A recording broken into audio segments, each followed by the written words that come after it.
acara Sarasehan Jogja Istimewa TV. Kembali lagi bersama saya Sally selaku pembawa acara pada episode kali ini. Dan pada kesempatan kali ini kita akan membahas seputar menerjemahkan visi misi Gubernur 2022 menyongsong Abad Samudra Hindia untuk kemuliaan martabat manusia Jogja. Dan tentunya saya tidak sendirian karena saya sudah bersama dengan Kepala Dinas Kelautan dan Perikanan Daerah Istimewa Yogyakarta, yaitu Bapak Insinyur Bayu Mukti Sasongko MSI. Siap. Selamat datang Bapak. Terima kasih. Apa kabar Bapak? Baik Mbak Sally. Iya, terima kasih sebelumnya Bapak karena telah meluangkan waktunya. Mungkin sebelum saya tanya-tanya lebih lanjut ya Bapak ya, saya mau tanya dulu yang pertama mungkin bisa diceritakan sedikit nih Bapak, kesibukan Bapak akhir-akhir ini baik menjadi seorang Kepala Dinas Perikanan dan Kelautan Daerah Istimewa Yogyakarta nih seperti apa sih Bapak kesibukannya? Ya, baik, terima kasih Mbak Sally, Bapak dan Ibu semua pemirsa. Jadi Dinas Kelautan dan Perikanan ini ya kita mengemban visi misi Bapak Gubernur tentang tadi disampaikan terkait dengan visi menyongsong Abad Samudra Hindia demi kemuliaan martabat manusia Jogja ini yang visi untuk yang di 2017-2022 ya. Jadi yang kemarin kita masih melaksanakan visi yang menyongsong Abad Samudra. Jadi kegiatan kita semua yang terkait dengan kelautan dan perikanan. Jadi mulai dari hulu sampai dengan hilir. Ya, jadi kalau diceritakan panjang ya. Jadi kita perikanan itu dibagi menjadi dua, yaitu perikanan budidaya yang ada di darat, kemudian perikanan tangkap ya, yang ada di laut maupun di perairan umum. Jadi ada sungai, waduk, embung, itu termasuk perairan umum. Kemudian terkait dengan usaha perikanan yang ada di masyarakat, ini kan diawali dengan yang budidaya, yaitu dengan benih ya kuncinya. Jadi kita mulai dari membuat benih supaya benih itu menjadi benih yang unggul sehingga nanti dibudidayakan. Itu kita ada nanti bidang yang menangani bidang budidaya, kemudian nanti sampai itu dipanen dan dipasarkan, ada bidang yang menangani tentang pengolahan dan pemasaran. Jadi cukup banyak kesibukan kita, belum nanti kalau masuk di dalam kegiatan bidang-bidang itu. Jadi kegiatan kita dari hulu sampai hilir, artinya dari mulai membuat benih sampai tadi nanti menjadi siap konsumsi ya. Tapi kita juga tidak lupa kita ada bidang yang menangani tentang konservasi ya. Bidang kelautan, pesisir dan pengawasan. Jadi nanti banyak kami ceritakan di belakang bahwa kita tidak hanya kalau yang di perikanan tangkap tidak hanya menangkap semaunya, tapi kita juga harus mengingat konservasi. Jadi hal-hal itu yang kita lakukan di dinas dalam mendukung visi Bapak Gubernur yang tahun 2017 sampai 2022. Nah, nanti kita lanjutkan yang di visi berikutnya ya. Visi berikutnya kan masih relevan dengan menyongsong Abad Samudra, namun lebih cenderung ke menerjemahkan dari Pancamulia. Mungkin itu dulu Pak, nanti kita sambung. Oke, baik. Langsung saja mungkin Bapak kita sambungkan ya. Jadi apa saja sih Bapak visi dan misi Gubernur yang berkaitan ini dengan kelautan dan perikanan? Jadi semua berkaitan Pak. Jadi dari Pancamulia yang kemudian di visinya itu kan ada 4 ya. Jadi mulai dari reformasi kelurahan ya. Reformasi kelurahan itu kita punya program yang namanya Desa Maritim ya, itu dibiayai dengan dana keistimewaan dari Paniradyo BKK untuk Desa Maritim. Desa Maritim itu yang seperti apa ya? Desa Maritim itu yang desa atau kelurahan ya, kelurahan yang mempunyai wilayah laut. Jadi mulai dari ujung Kulon Progo sana di Songot sana sampai dengan nanti di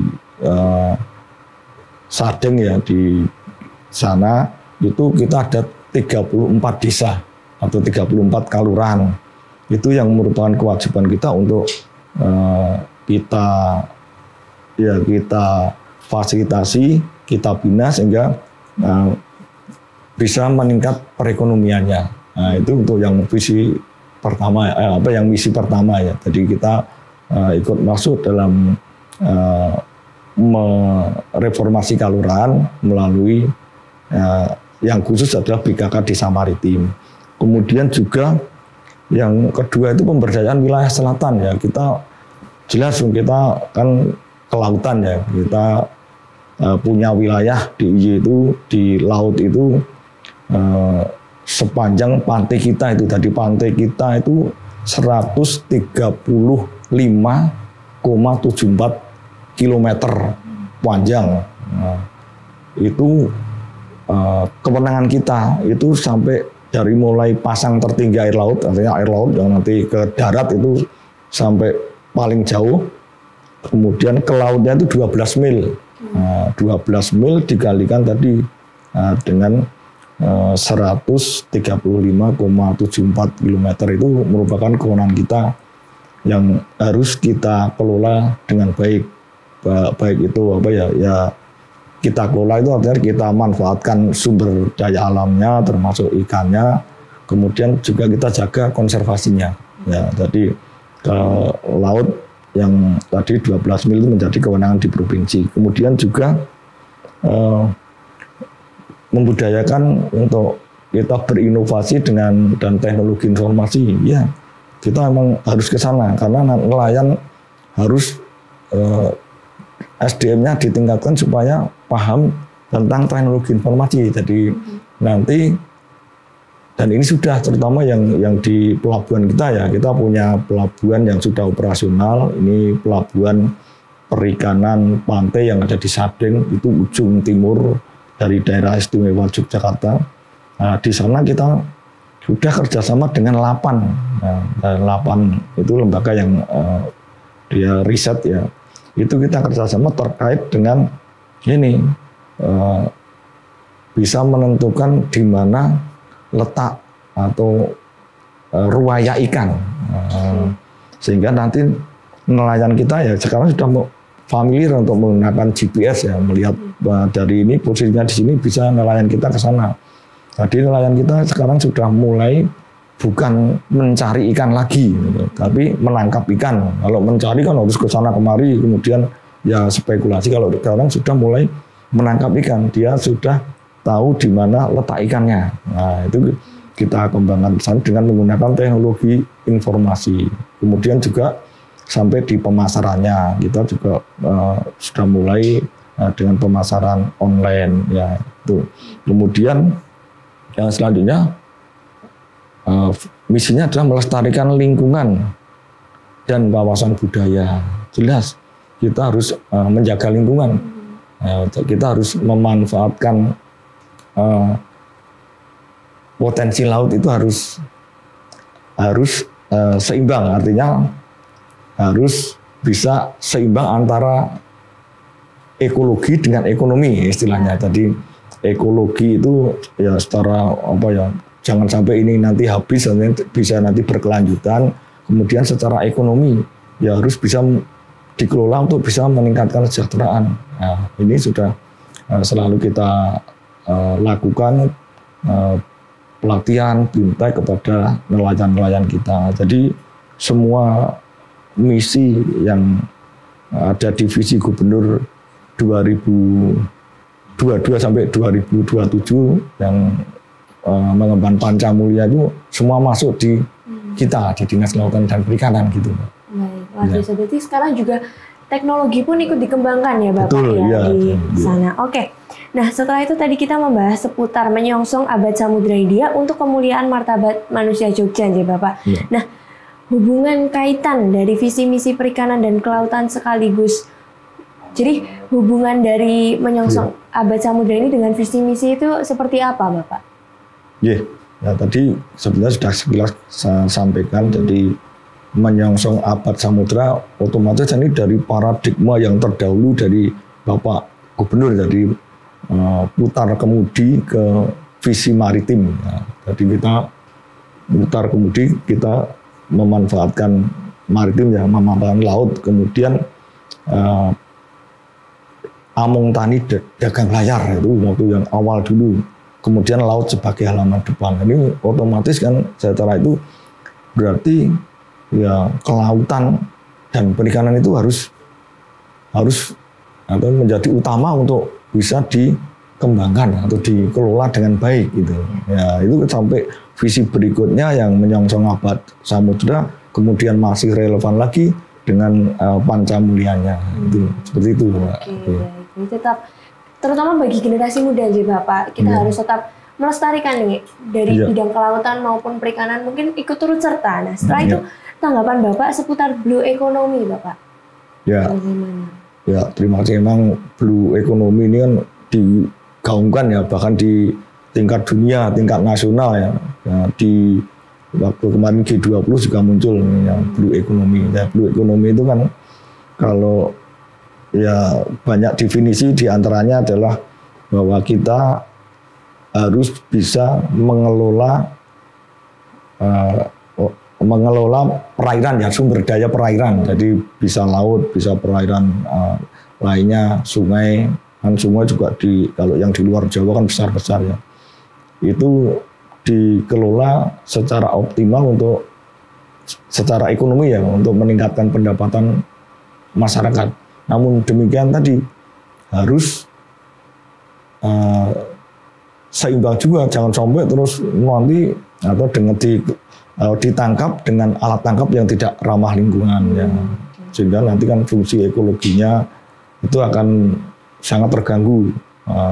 Sekarang kan banyak yang marak, yang pencurian ikan itu kan seperti itu ya, yang baruin kan ya baby lobster lah, itu kan diambili kemudian dijual. Ya, nanti kalau itu tidak dikendalikan, itu banyak diambil kemudian ya yang dibudidayakan di Indonesia masih sedikit, itu keluar semua. Nanti anak cucu kita mungkin tidak tahu lobster bentuknya kayak apa. Taunya ya mungkin gambarnya masih ada tapi di alam sudah punah. Nah, hal seperti itu yang sehingga Kementerian Kelautan dan Perikanan kan sekarang sudah mencanangkan atau menerapkan penangkapan secara terukur. Jadi penangkapan terukur itu kita menangkap tuna, contohnya itu ada batasnya, ada kuotanya, ya, batasnya berapa, mungkin tonasenya, kemudian ditangkap di daerah mana sudah ada pembagiannya. Jadi jangan semua terus semua ke sana kemudian semua ditangkap, nanti ya akan berpengaruh terhadap ekologi tadi. Ya, ini sehingga ekonomi biru ini sangat ditekankan atau banyak digaungkan karena memang ya terutama laut itu kan sebagai sumber penghidupan ya kalau di visi misi Bapak Gubernur itu. Tapi ya juga kita harus ingat itu lagi itu yang keseimbangan gitu, jangan sampai nanti punah. Ini sebagai contoh juga, tidak mesti konsumsi ya, tidak mesti ikan kemudian ditangkap dikonsumsi, tapi ada yang penyu atau anak penyu itu tukik, itu penyu itu di pantai kita di selatan Jogja itu kan merupakan tempat pendaratan penyu, yang penyu itu ada 7 jenis di dunia, yang 5 jenis itu ada di pantai selatan kita. Nah, sekarang kalau semua untuk wisata semua, kemudian di situ ada aktivitas manusia, mereka terganggu, mereka tidak bisa, si penyu itu tidak bisa bertelur kemudian menetas. Kalau menetas ya diganggu oleh manusia, sehingga padahal artinya penyu itu menetas itu yang nanti hidup sampai dengan kembali ke darat itu hanya 1-3% dari jumlah penyu yang menetas. Nah, itu makanya perlu kita lestarikan sehingga kita ada wilayah yang ditetapkan oleh kementerian terkait dengan zona untuk pelestarian penyu. Nah, kita ada di 9 titik di pantai selatan kita yang sudah kita canangkan, kemudian kita beri tanda adalah di Pantai Pelangi, di Parangtritis. Mungkin nanti bisa dilihat di sana. Sehingga kalau ke sana ya jangan nanti terus artinya berjalan sembarangan, tapi di sana sudah ada ya teman-teman kita penggiat konservasi. Sekali lagi kami ucapkan terima kasih pada teman-teman penggiat konservasi yang mereka juga sudah melakukan menjaga dari mulai penyu mau bertelur, kemudian sampai menetas, kemudian ya dilepaskan ke laut. Kadang-kadang kan ya wisata juga, nanti melepas tukik. Kadang melepas tukik bisa ada nilai ekonominya. Jadi sebetulnya semua bisa ya kita bekerja lintas OPD tadi, Mbak, tidak bisa. Jadi kita kerja sendiri ya tidak bisa. Nanti ada terkait pariwisata, terkait juga dengan misalnya dari DLHK dan lain sebagainya. Kita bekerja sama seperti itu. Ya. Oke, luar biasa sekali. Nah, ini termasuk bagi kita ya, masyarakat juga tentunya harus tetap menjaga kelestarian, karena seperti yang tadi disampaikan oleh Bapak, takutnya terjadi kepunahan ya, terutama pada penyu-penyu yang sudah dijelaskan. Tidak hanya penyu ya Bapak ya, mungkin. Ya terutama yang penyu ini Mbak, kadang-kadang kan membuang sampah sembarangan. Di atas sampah dibuang saja, nanti penyu kan tidak tahu itu sampah atau bukan. Nah, ada beberapa yang ternyata di bedah itu isinya plastik loh, sampah plastik ya. Nah, itu kan ya kasihan ya, otomatis nanti akan berdampak kepada perkembangan dari penyu itu sendiri. Jadi banyak yang perlu kita jaga bersama lah. Ya termasuk sebenarnya di mangrove juga ya. Biasanya kan mangrove banyak biota laut, tapi mangrove kan hidup di muara sungai. Di atas buang sampah sembarangan, akhirnya di situ penuh sampah. Ya. Itulah yang perlu kita jaga bersama, ya terutama generasi muda lah yang masih banyak bisa bersosialisasi dengan media-media ya mungkin lebih canggih daripada kita yang sudah tua-tua mau pensiun ya. Iya, oke.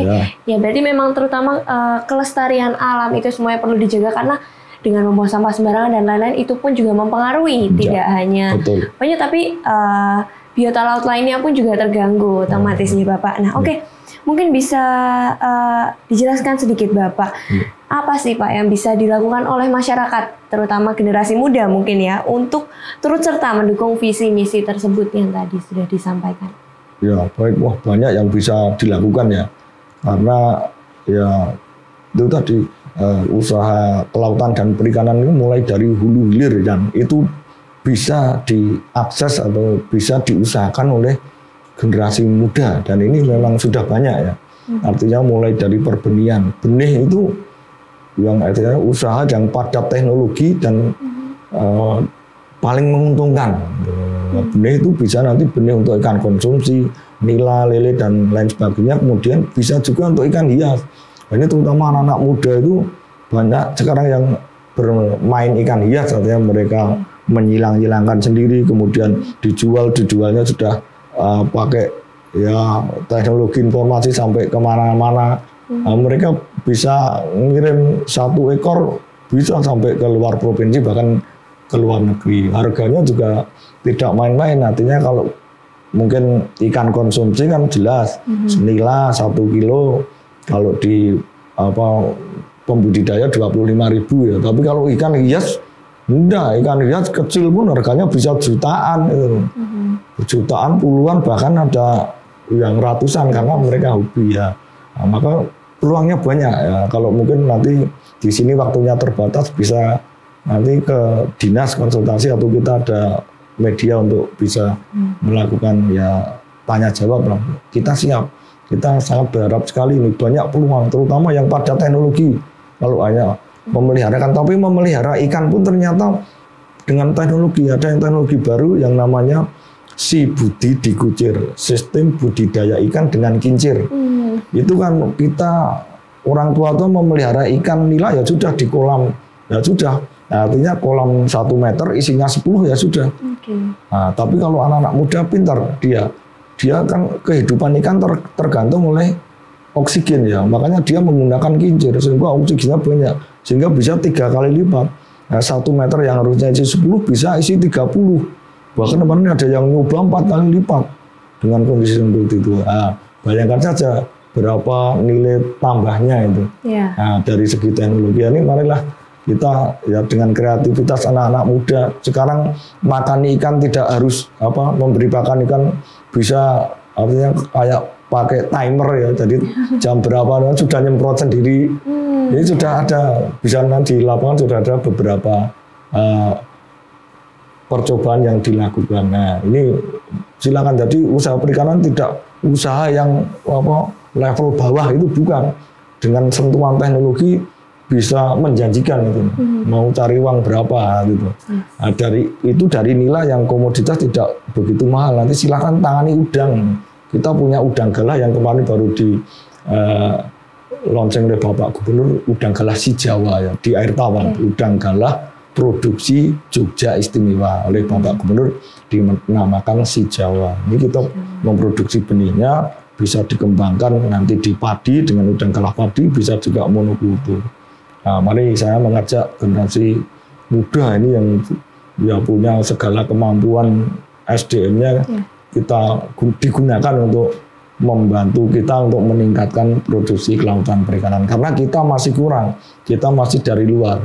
Produksi kita, kebutuhan kita itu sekitar 125.000 ton per tahun.